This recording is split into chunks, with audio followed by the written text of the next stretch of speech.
Then Joseph went and told Pharaoh and said, My father and my brothers, their flocks and their herds, and all that they possess, have come from the land of Canaan, and indeed they are in the land of Goshen.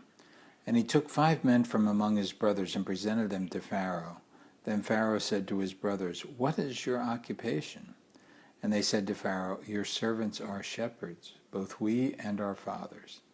And they said to Pharaoh, We have come to dwell in this land, because your servants have no pasture for their flocks. For the famine is severe in the land of Canaan. Now therefore, please let your servants dwell in the land of Goshen. Then Pharaoh spoke to Joseph, saying, Your father and your brothers have come to you. The land of Egypt is before you. Have your father and brothers dwell in the best of the land. Let them dwell in the land of Goshen. And if you know any competent men among them, then make them chief herdsmen over my livestock. Then Joseph brought in his father Jacob and set him before Pharaoh. And Jacob blessed Pharaoh. And Pharaoh said to Jacob, How old are you? And Jacob said to Pharaoh, The days of the years of my pilgrimage are 130 years. Few and evil have been the days of the years of my life, and they have not attained to the days of the years of the life of my fathers, and the days of their pilgrimage. So Jacob blessed Pharaoh and went out from before Pharaoh. And Joseph situated his father and his brothers and gave them a possession in the land of Egypt, in the best of the land, in the land of Ramses, as Pharaoh had commanded. Then Joseph provided his father, his brothers, and all his father's household with bread, according to the numbers of their families. Now there was no bread in all the land, for the famine was very severe, so that the land of Egypt and the land of Canaan languished because of the famine. And Joseph gathered up all the money that was found in the land of Egypt and in the land of Canaan for the grain which they bought, and Joseph brought the money into Pharaoh's house. So when the money failed in the land of Egypt and in the land of Canaan, all the Egyptians came to Joseph and said, Give us bread, for why should we die in your presence? For the money has failed.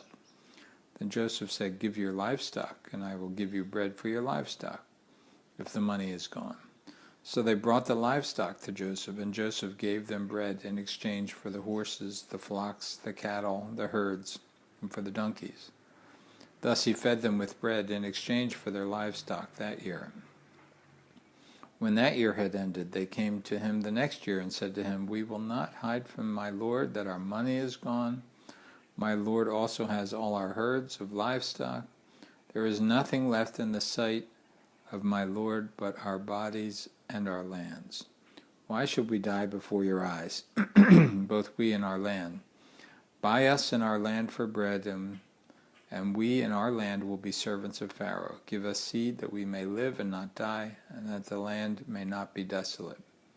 Then Joseph bought all the land of Egypt for Pharaoh. For every man of the Egyptians sold his field because the famine was severe upon them. So the land became Pharaoh's. And as for the people, he moved them into the cities from one end of the borders of Egypt to the other. Only the land of the priests he did not buy, for the priests had rations allotted to them by Pharaoh, and they ate their rations, which Pharaoh gave them. Therefore they did not sell their lands. Then Joseph said to the people, Indeed, I have bought you and your land this day for Pharaoh. Look, here is seed for you, and you shall sow the land. And it shall come to pass in the harvest that you shall give 1/5 to Pharaoh. 4/5 shall be your own, as seed for the field, and for your food, for those of your households, and as food for your little ones. So they said, You have saved our lives. Let us find favor in the sight of my Lord, and we will be Pharaoh's servants.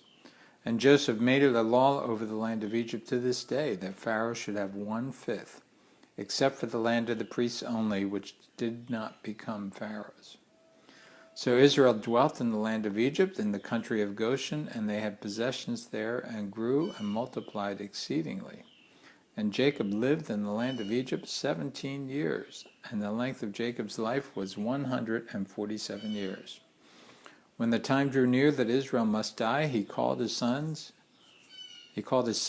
Joseph and said to him, "Now, if I have found favor in your sight, please put your hand under my thigh and deal kindly and truly with me. Please do not bury me in Egypt, but let me lie with my fathers.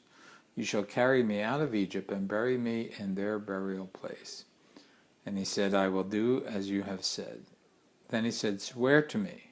And he swore to him. So Israel bowed himself on the head of the bed.